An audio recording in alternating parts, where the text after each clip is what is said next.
Isang matinding dagundong ang umalinggaw sa gitna ng siksikang departure hall ng LA Terminal 3, tunog ng isang maletang pilit isinasara, ngunit sumuko na sa bigat ng mga alaala.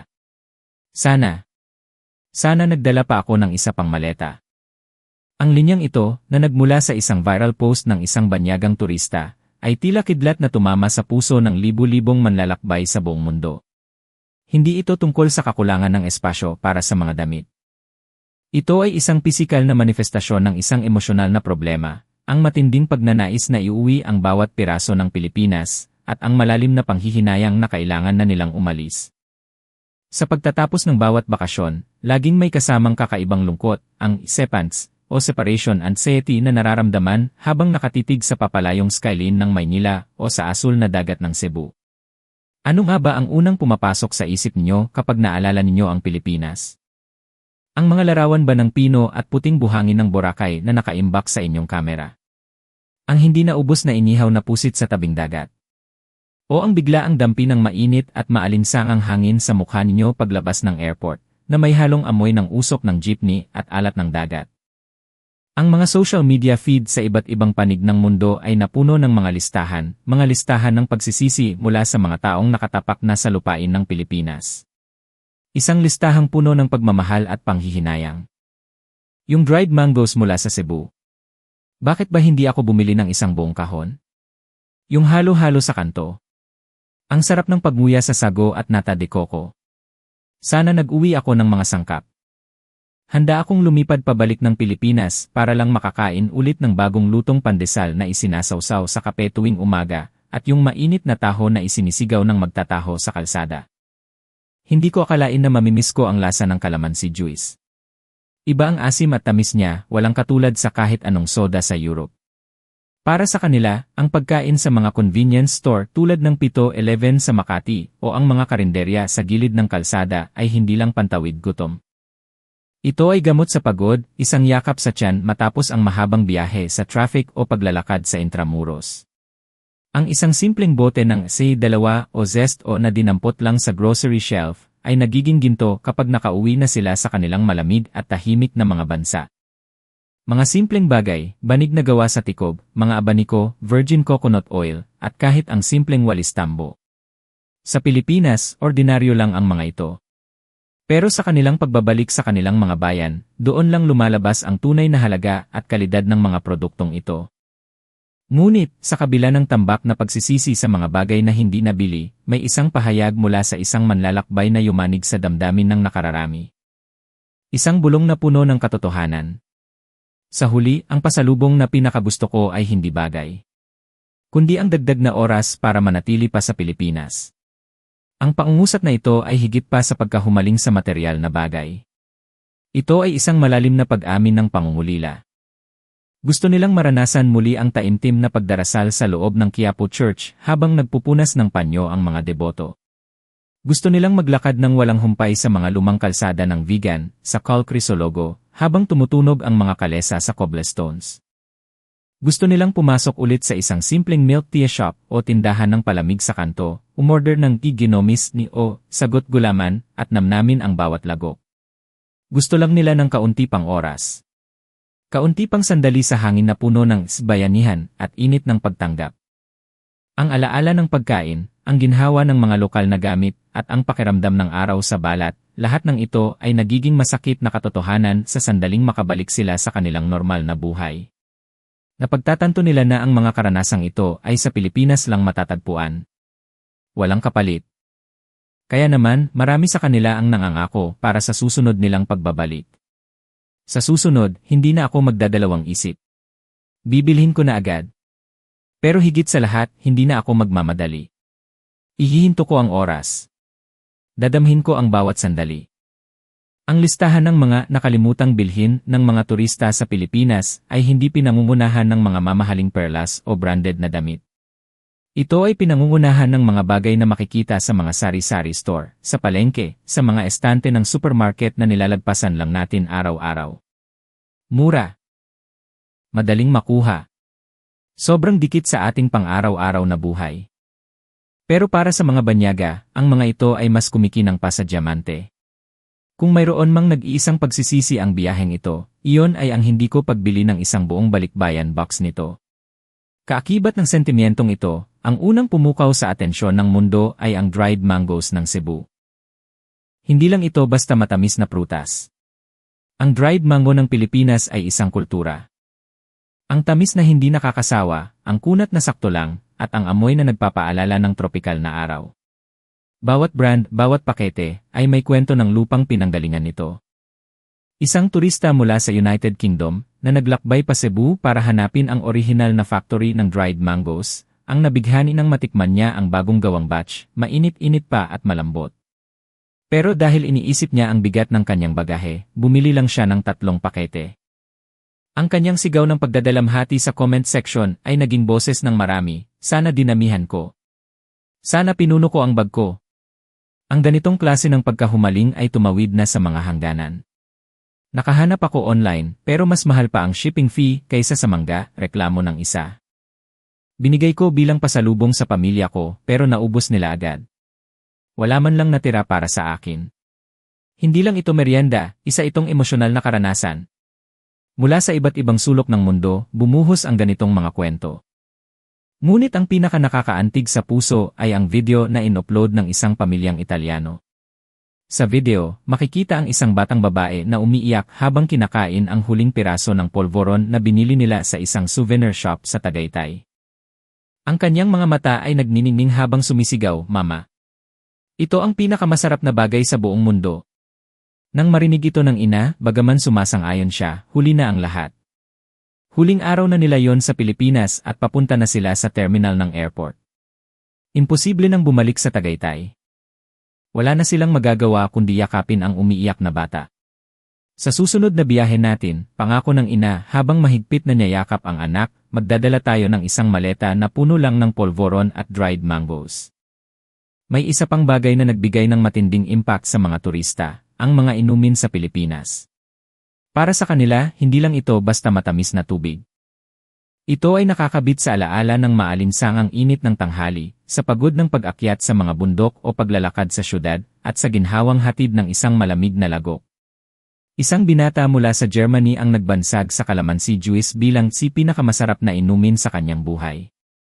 Kwento niya, matapos maglakad sa ilalim ng 35° na init sa Intramuros at Fort Santiago, pawis na pawis siya nang makapasok sa isang maliit na karinderya. Umorder siya ng calamansi juice na may honey. Ang kakaibang asim, ang halimuyak ng citrus, at ang lamig na gumuhit sa kanyang lalamunan, ito raw ay hindi lang pamatid-uhaw. May lasa ito na nagpapasaya ng puso, anya. Akala ko noon, German beer ang pinakamasarap. Pero ang calamansi juice ng Pilipinas.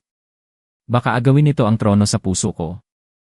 Isang babaeng taga-USA naman ang nag-post sa social media na hindi niya makalimutan ang buko shake na nainom niya sa isang stall sa gilid ng kalsada. Agad nag-viral ang kanyang post, nagsimula ang isang global hunt para sa lasa ng niyog ng Pilipinas. Ngunit lahat sila ay humarap sa parehong pader. Kahit anong hanap nila sa kanilang sariling bayan, kahit anong brand ng coconut water ang bilhin nila sa supermarket, hindi nila makuha ang tamang lasa. May isang sumubok na gumawa ng sarili niyang bersyon gamit ang mga sangkap na binili sa Amazon. Pero nang inumin niya ito, isang mapait na ngiti lang ang gumuhit sa kanyang labi. Iba. Ibang-iba. Pagdating sa inumin, hindi mawawala ang halo-halo. Sa Pilipinas, ito ang hari ng merienda. Sa ibang bansa, kilala ito bilang isang makulay na dessert. Pero maraming turista ang nagsasabing ang natitikman nila sa labas ng Pilipinas ay mukhang pareho, pero lasang peke. Ang tamis ng ubi halaya, ang lambot ng leche flan, ang lutong ng pinipig, at ang pinong yelo, ang balance ng lahat ng ito ay sining. Idagdag pa ang ngiti ng tindera na nagtatanong kung gusto mo ng dagdag na gatas. Iyon ang hindi mapapalitan. Isang mag-asawang taga-Brazil ang bumili ng mga sangkap para sa halo-halo sa airport bago umalis. Pagka-uwi, tipid na tipid nilang kinain ito. Pero mabilis ding naubos. Nang subukan nilang hanapin ang mga sangkap sa Asian supermarket sa Brazil, nalaman nilang triple ang presyo. At nang ma-realize nila na hindi nila kayang gayahin ang lasa ng sariwang gata at saging na saba, nanginig ang kanilang mga daliri habang nakatitig sa "Buy Now" buton ng plane ticket pabalik ng Pilipinas. Bakit ba nakakahalina ang isang simpleng baso ng inumin o mangkok ng dessert? Dahil ang ating alaala ay hindi lang nagtatago ng lasa. Nakapackage dito ang hangin ng Pilipinas, ang amoy ng ulan sa mainit na aspalto, ang ingay ng mga tricycle sa labas, at ang tanawin ng mga batang naglalaro sa kalsada. Sa tuwing makikita nila ang larawan ng halo-halo, bumabalik ang buong pelikula ng kanilang bakasyon. Ang mga convenience store at grocery sa Pilipinas ay para ring theme park ng mga masasarap na pagkain. Isang binata mula sa Singapore ang nag-uwi ng 15 pakete ng Lucky Me, Pancit Canton at Lapas Batchoy instant noodles. Mangyak-nyak siya sa tuwa dahil sa anghang ng kalamansi flavor at lapot ng sabaw ng batchoy na may kasama pang chicharon bits. Sabi niya, sa tuwing kakain siya nito sa Singapore, parang bumibiyahe ulit siya pabalik sa Maynila. Isang babaeng taga-USA naman ang na-addict sa sisig meal ng 7-Eleven. Pagka-uwi niya, nagkaroon siya ng sisig withdrawal syndrome. Ang video niya ay pinutakte ng mga comment na relate ako, at iba ang amoy at lasa ng sisig dyan kaysa sa Filipino restaurant dito sa Amerika. Isang French pastry chef naman ang pumuri sa simpleng ensaymada ng Pilipinas. Ang tamis ng tinapay, ang alat ng itlog na maalat at keso sa ibabaw, para sa kanya, ito ay simbolo ng init ng pagtanggap ng mga Pilipino. Dahil sa kanyang post, nagkaroon ng trend sa mga bread lovers sa Europe na hanapin ang Filipino brioche. Chicken Joy, Peach Mangupi, Chocnut, lahat ng ito ay itinuturing nilang milagro ng lasa na minsanan lang nila matitikman sa buhay. Lahat ng alaalang ito ay may isang dulo, bakit hindi ako bumili ng marami? Isang koro ng pagsisisi na puno ng pagmamahal. Pero kung pakikinggan mong mabuti ang pintig ng kanilang mga puso, malalaman mong hindi ito simpleng katakawan o materialismo. Ang ugat nito ay isang mas malalim na pagnanais. Gusto kong iwi ang init ng pagmamahal ng mga tao. Gusto kong i-box ang malasakit at bayanihan na naramdaman ko. Isang babaeng turista ang tahimik na nagsabi, ang totoo, hindi ko kailangan ng souvenir. Gusto ko lang idugtong ang Pilipinas sa buhay ko. Ang simbolismo ng pahayag na ito ay makikita sa mga anting-anting at relihiyosong gamit na nabibili sa Quiapo o Cebu. Isang magkasintahan mula sa Amerika ang bumili ng 10 maliliit na Santo Niño statuette at mga rosaryo sa labas ng Basilica del Santo Niño sa Cebu. Kalusugan, pag-aaral, pag-ibig, kaligtasan sa biyahe, bawat isa ay may dalang panalangin. Sabi nila, habang tinitingnan ang mga ito na nakahilera, nararamdaman nila ang kakaibang kapayapaan. Ang texture ng kahoy, ang kulay ng pintura na gawa ng kamay, bawat isa ay may unike na katangian. Nang ipamahagi nila ito sa kanilang mga kaibigan sa VS, kahit yung mga hindi relihiyoso ay napangiti at tinanggap ito ng buong puso. Isang kaibigan ang nagsabit nito sa kanyang kotse. Ang isa, nilagay sa wallet. Ang isa naman, isiningit sa passport case.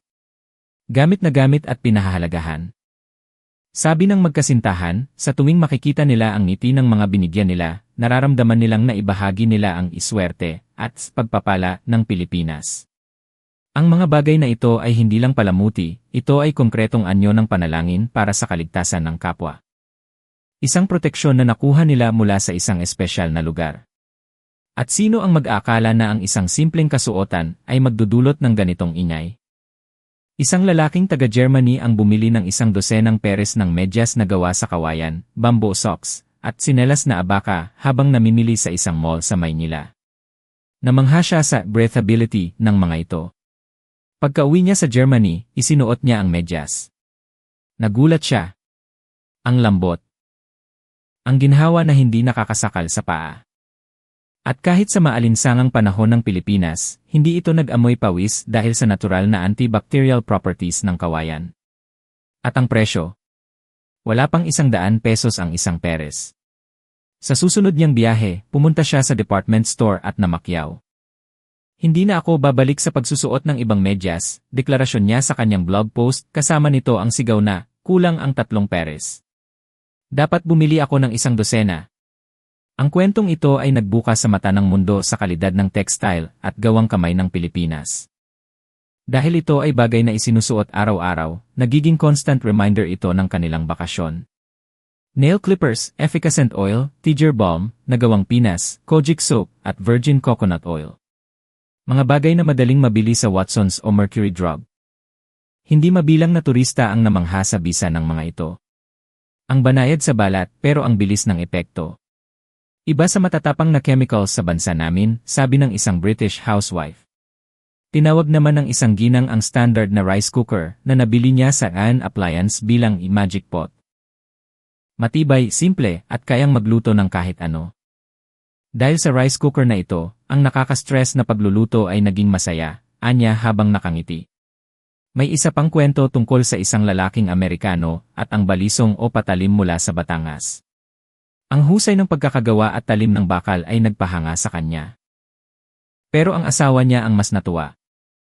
Ang patalim na iyon ay naging paboritong gamit ng asawa sa kusina. Sorry ha, sabi ng lalaki, mukhang akin na tong kutsilyo simula ngayon. Isang simpleng kagamitan pero may kapangyarihang pagyamanin ang karanasan ng tao. Naramdaman nila na ang pinagmulan ng lakas na ito ay ang dedikasyon ng mga manggagawang Pilipino, ang tinatawag na gawang Pinoy. Gayunpaman, ang tunay na kumukurot sa kanilang puso ay ang mga bagay na hindi nila mahawakan. Isang binata mula sa Canada ang napadpad sa isang maliit na pottery shop sa Vigan, Ilocos Sur. Nakita niya ang mga Burnay jars, mga tapayan na gawa sa luwad, niluto sa sinaunang pugon. Walang dalawang tapayan ang magkapareho. Naakit siya sa isang maliit na tea cup na gawa sa luwad. Pero dahil iniisip niya ang bigat ng bagahe at takot na mabasag ito, hindi niya binili. Ilang linggo matapos makauwi, ang imahe ng cup na yon ay hindi maalis sa isip niya. Bakit hindi ko binili? Araw-araw siyang nagsisisi. Hinanap niya ang shop sa Google Maps. Nag-message siya sa Facebook page ng may-ari. Pero ang sagot na natanggap niya ay dumurog sa puso niya. Pasensya na po, sir. Nabili na po yung cup na gusto ninyo ng ibang turista. Napabuntong hininga siya ng malalim. Mas masakit pala ang pagsisisi sa hindi pagbili kaysa sa pagsisisi sa pagbili, anya. Doon niya napagtanto, ang mga gawang kamay na sining ay nakadepende sa tiempo. Ang hangin sa sandaling iyon, ang damdamin ng gumawa, at ang koneksyon mo sa bagay na iyon, hindi na mauulit ang pagkakataon. Sa sandaling iyon, ang mga bagay na nakikita sa biyahe ay hindi na nasusukat sa presyo. Ito ay nagiging usapin ng tadhana. Sa boarding gate ng LA, makikita ang malulungkot na likod ng mga pasahero. Bukod sa ayaw pa nilang umalis, may mas matinding emosyon silang nararamdaman. Isipin niyo ito, kung may kaunti pa sana akong oras. Ang mga salitang ito ay paulit-ulit na umiikot sa kanilang isipan. Ang dami pang gustong kainin, dami pang gustong puntahan na isla, dami pang gustong gawin. Masyadong mabilis ang oras. Isang pamilyang Italyano ang biglaang nag-rebook ng flight nila para madelay ng isang araw ang pag-uwi. Nag-post sila ng litrato sa El Nido, Palawan na may caption, "Ayaw kaming pauwiin ng islang ito." Isang grupo ng mga kabataan mula sa VI ang tumatawa habang sinasabing, isang kurap lang ang 2 weeks. Pero sa kanilang mga mata, nandoon ang lungkot. Habang tumatakbo ang eroplano sa runway at papalayo ang baybay ng Pilipinas, bumubuhos ang mga alaala. Ang mga night market na hindi napuntahan, ang mga eskinita sa poblasyon na hindi nasilip, ang pag-upo sa Rizal Park habang lumulubog ang araw. Mas masakit ito kaysa sa hindi pagbili ng dried mangoes. Sa kapuluang ito, tila pati ang oras at puso ay tinatrato ng mas mainit. Kahit masikip ang mga kalsada at maingay ang mga jeepney, puno ito ng buhay. Ramdam mong welcome ka. Ang simpleng salamat po, Sir Ma'am, ng guard sa mall o cashier sa Jollibee ay nagpapagaan ng loob. Kahit ang mga bulaklak ng kalachuchi sa gilid ng daan ay nagpapaalala ng ganda ng kalikasan. Lahat ng ito ay kayamanan na nakatago sa ordinaryong araw. Ang usok ng barbecue sa kanto tuwing hapon. Ang tunog ng drums at lyre tuwing may fiesta. Ang ginintuang palayan sa gitna ng Luzon tuwing anihan. At ang kakaibang pakiramdam ng mainit na sabaw ng bulalo sa malamig na hangin ng Tagaytay. Kapag naranasan mo na ito, hindi mo na makakalimutan. Ang panahon sa Pilipinas ay hindi lang lumilipas, ito ay yumayakap. Ito ay nagbibigay buhay. Ngunit ang pakiramdam na ito, kahit gaano kalaki ang maleta mo, hindi mo ito maiuwi. Nakutira na ako dito ng 25 years pero kulang pa rin. May iba pa bang bansa na ganito? Ang linyang ito na kumalat sa social media ay hindi galing sa turista, kundi sa isang expat na matagal nang naninirahan sa Pilipinas. Ibig sabihin, ang Pilipinas ay hindi lugar na one-time visit lang. Ito ay nagiging pangalawang tahanan sa puso. Dahil sa sobrang tindi ng emosyon na naramdaman nila sa maikling panahon, kahit gaano pa sila katagal manatili, pakiramdam nila ay kulang pa rin. Ang maikling bakasyon ay nagdudulot ng uhaw. Ang mahabang bakasyon ay nagpapakita ng mas malalim na ganda. Lahat ng ito ay nagtutulak sa kanila na bumalik. Na-realize na ng mga manlalakbay ang tunay na gayuma ng Pilipinas, ang tao. Ang pagbili nila ng dried mangoes, ang pag-inom ng halo-halo, ang paghawak sa Santo Niño, lahat ng ito ay paraan para hindi makalimot. Nandun ako. Totoo yun. Ito ang ebidensya ng kanilang alaala. Ang mga bagay ay switch para buksan ang pinto ng memorya. Pero dahil dito, nalaman nila na may bahagi ng puso nila na hindi kayang punan ng materyal na bagay. Ang realisasyon na iyon ang daan para maunawaan nila na ang oras ang pinakamahalaga. Ang mga manlalakbay na nasaling ang puso ng Filipino spirit ay gumawa ng panata para sa kanilang sarili. Sa susunod, 2 maleta na ang dadalhin ko. Bibilhin ko na agad ang gusto ko. Walang atubili. Pero ang pinakamahalaga, mas dadamhin ko ang paligid. Mas lalasapin ko ang pagkain. Mas babagalan ko ang oras. Ang mga salitang ito ay isinilang mula sa pagsisisi, pero hindi na ito negatibo. Ito ay naging determinasyon na sa susunod, magiging perfect na ang biyahe. Isang babae ang nagsulat sa kanyang planner, para namnamin ang init at saya ng Pilipinas. Sa susunod, ibang season naman ako pupunta. 3 weeks na road trip sa buong Visayas. Isang lalaki naman ang nag-note sa kanyang itinerary, 1 araw, 1 lugar lang. Hindi lang basta mamimili. Maglalakad ako sa kalsada, aamuyin ang hangin, makikinig sa kwento ng mga tao, at magpapainit sa araw.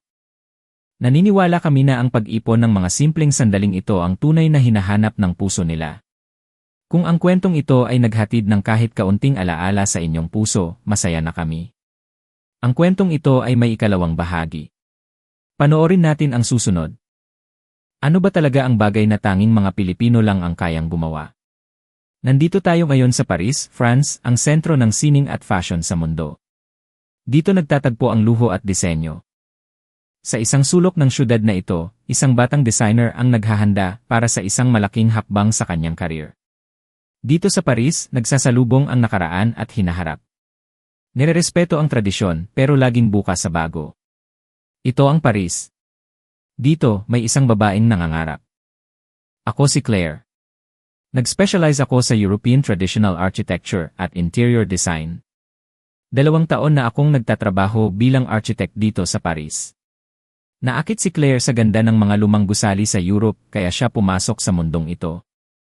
Para sa isang baguhan, bawat araw ay puno ng hamon at diskobre. Pangarap niyang protektahan at ipamana sa susunod na henerasyon ang mga gusaling may detalyadong disenyo at walang kupas na ganda. Isang araw, nakatanggap si Claire ng isang malaking proyekto, ang renovation ng isang luxury heritage hotel sa labas ng Paris. Para kay Claire, ito ang pinakamalaking hamon sa buhay niya. Habang naghahanda siya para sa meeting, kinausap siya ng kanyang kasamahan.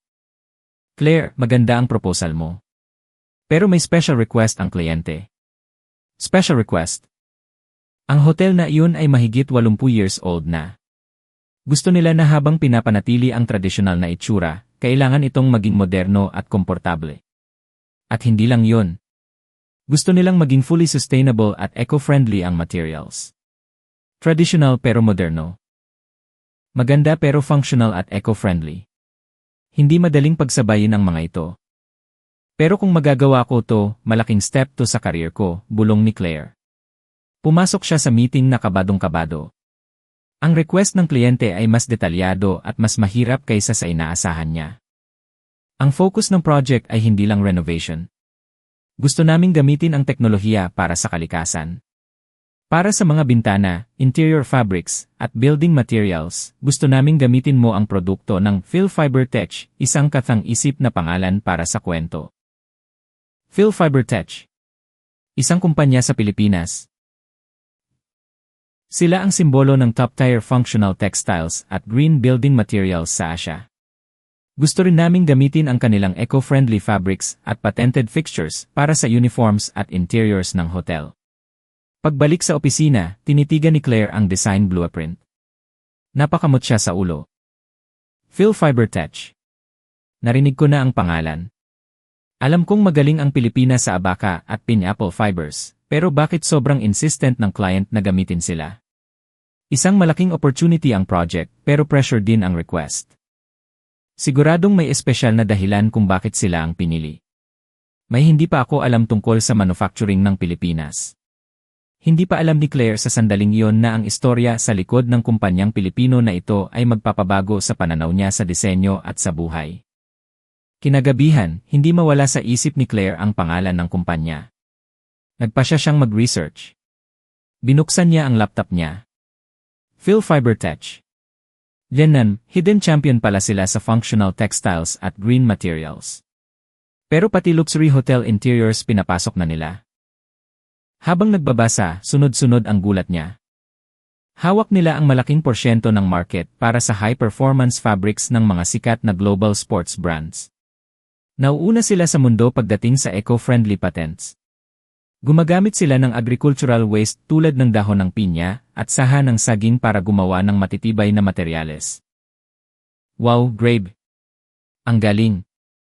Pero ang mas tumatak sa kanya ay ang pilosopiya ng kumpanya. Bayanihan at malasakit. Hindi lang kami gumagawa para sa kita. Mas mahalaga ang kontribusyon sa lipunan at kalikasan. Ang layunin ay umasenso ang lahat mula sa magsasaka hanggang sa end user. Napaka-Pilipinong pananaw, isip ni Claire. Nakakamangha. Hindi lang basta tela ang ginagawa nila. Sining at teknolohiya na hinabi ng Pino. Nakita niya ang iba't ibang klase ng produkto, tela na gawa sa recycled coffee grounds, smart glass na nagtitipid ng kuryente. Ang ganda ng disenyo pero sobrang functional. Bagay na bagay ito sa hotel project ko. Pero hindi sapat ang Google. Paano nila nagagawa to? Kailangan kong makita ng personal. Kaya nagdesisyon si Claire. Lilipad siya pa Maynila. Pagdating sa Pilipinas, naglakad si Claire sa mga kalsada ng Bonifacio Global City, Yisi at Makati. Nakita niya ang matataas na gusali na katabi ng mga luma at malalagong puno. Maingay, mainit, pero punong-puno ng buhay. Tradisyon at modernidad na nagsasama sa isang espasyo. Ito pala ang aesthetics ng Pilipinas, bulong niya. Dumating ang araw ng factory visit. Pumunta si Claire sa headquarters ng kumpanya sa Laguna. Ang building pa lang, statement na. Open-air design, maraming halaman, at sumasabay sa hangin. Sa conference room, ipinaliwanag ng manager ang history ng kumpanya. Sa screen, lumabas ang salitang imalasakit. Hindi lang kami basta factory. Ibabalik namin ang biyaya sa komunidad at kalikasan. Ito ang cycle of goodness. Nagsulat si Claire sa notebook niya. Giving back to society. Ito siguro ang sikreto kung bakit matibay ang mga negosyo dito. Lalo siyang namangha sa teknolohiya. Ipinakita sa kanya ang e-smart thermocontrol fabric na ginagamit sa mga polar expeditions. Gawa ito sa Pilipinas, tanong niya. Opo. Kailangan mataas ang quality para sa extreme weather. Breathable pero mainit. Matibay pero malambot. Ang teknolohiyang Pilipino ay hindi lang pang-araw-araw, pang-matindihang hamon din. Hinawakan ni Claire ang tela. Hindi niya makalimutan ang texture. Malambot pero ramdam mong matibay. Ang daming posibilidad. Sunod siyang dinala sa production line. Dito niya nakita ang tunay na diwa ng gawang Pinoy. Latest machines ang gamit pero ang finishing touches ay gawa ng kamay ng tao. Nakita niya ang isang manggagawa na sinusuri ang bawat hibla ng tela gamit ang magnifying glass. Ang focus at dedikasyon sa mukha nito ay nakakaantig. Bakit ganito kalambot pero ang tibay? Tanong ni Claire sa manggagawa. Ngumiti ang manong. Ma'am, mula po sa pagpili ng hibla ng abaka hanggang sa paghabi, maselan po kami. Kahit high-tech ang makina, sa huli, kamay at puso pa rin ng tao ang nagpapasya ng kalidad. Sa likod ng perpektong produkto ay ang masusing trabaho. Sa kabilang section, nakita niya ang engineer na tinitest ang coating ng energy-saving glass. Ang trabaho namin ay hindi lang gumawa ng bintana, sabi ng engineer. Gusto naming mapaganda ang buhay ng gagamit nito at protektahan ang mundo. Walang kompromis sa detalye. Yan ang spirit ng Pinoy. Tumanggo si Claire. Paggawa para sa kapakanan ng iba. Gusto kong dalhin ang spirit na yan sa design ko. Nalaman din ni Claire ang kwento ng founder. Ang ugat ng lahat ay ang kasabihang Pilipino, ang hindi lumingon sa pinanggalingan, hindi makakarating sa paroroonan. Kung hindi aalagaan ang kapwa, hindi unlad ang sarili. Ang pananaw na ito ay hindi lang slogan, sabi ng manager. Isinasabuhay ito ng bawat empleyado. Trato namin sa client ay hindi customer, kundi kaibigan o kapamilya. Natouch si Claire. Manufacturing with a heart. Ibibigay ang lahat para sa iba. Mas Claire, singit ng manager. Alam niyo po bang may partner kami na coffee farm at pineapple plantation sa Tagaytay at Bukidnon? Ha? High-tech textile company kayo, di ba? Bakit may farm? Isa sa core tech namin ay ang paggamit ng agricultural waste, tulad ng dahon ng pinya at coffee grounds, para gawing tela. Para maging eco-friendly, nakipag-partner kami sa mga magsasaka.